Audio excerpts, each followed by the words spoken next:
வேண்டும் என்பதுதான் மத்திய தலைமை எங்களுக்கான முடிவை சொல்லலாம். லியோனி என்ன சொல்லிருக்காரு? தமிழின துரோகியா யாரு? நானு. எதுக்குன்னா அண்ணாமலை தம்பி அண்ணாமலை வந்து திருச்சியில பேசினார். அக்கா ஒரே கையெழுத்துல சிபிஎஸ்இ ஆக்கினாங்க. ஆமா, சிபிஎஸ்இ ஆக்கணும். அதுக்கு தர்மேந்திர பிரதான் எனக்கு ஒரு பாராட்டு கடிதம் அனுப்பிச்சிருந்தாரு. ஏன்னா அனைத்து குழந்தைகளுக்கும் நல்ல கல்வி கிடைக்க வேண்டும் என்று. உடனே தமிழை அழிக்கிறார்கள், சிபிஎஸ்இ ஆக்கணும் முதல். இல்ல, தமிழ் பரீட்சை 5000 குழந்தைகள் எழுதி முடிச்சிருக்காங்க 10ஆவதுல புதுச்சேரியில. 2ஆம் தேதி +2ல தமிழ் பரீட்சை எழுதுறாங்க சிபிஎஸ்இ படிக்கிற குழந்தைங்க. ஆமா, அனைத்து குழந்தைங்களும் இங்க பணக்கார பிள்ளைங்க மட்டும் சிபிஎஸ்இ வேணும்ன்றது தமிழ்நாட்டோட கொள்கை.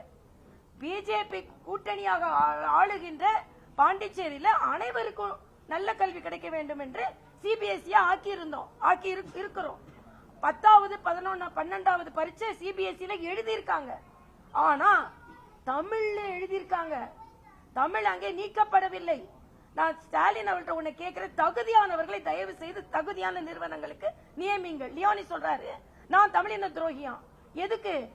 சாமானிய குழந்தைகள் சிபிஎஸ்இ படிக்கலாம் சொன்னதுக்கு நான் தமிழின துரோகினா, பணக்கார குழந்தைகளுக்கு சிபிஎஸ்இ பள்ளிக்கூடம் நடத்தி கொண்டிருக்கின்ற ஸ்டாலினின் மகள் தமிழின துரோகியா?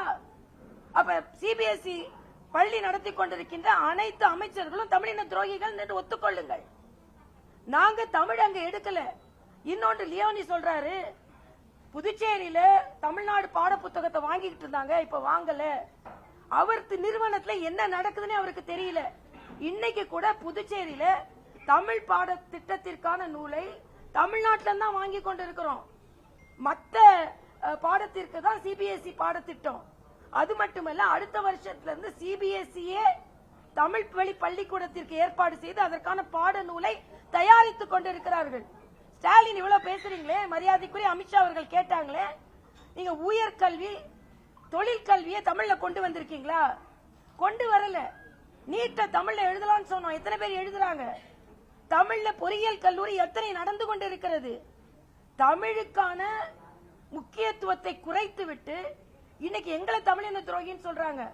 நான் தமிழின துரோகியா இருப்பதற்கு வாய்ப்பே இல்லை. ஏனென்றால் நாங்கள் தமிழ் ரத்தம் தான் எங்கள்கிட்ட ஓடிக்கொண்டிருக்கிறது. இன்னைக்கு மும்மொழி என்று நாங்கள் சொல்வது தமிழ் மொழியை 5வது வரை படியுங்கள் என்று சொல்வதற்கு தான். ஒரு மொழியை படிக்கிறோம் என்று சொல்லுவாங்க, தமிழ் மொழியை விளக்குவதற்கு இல்ல.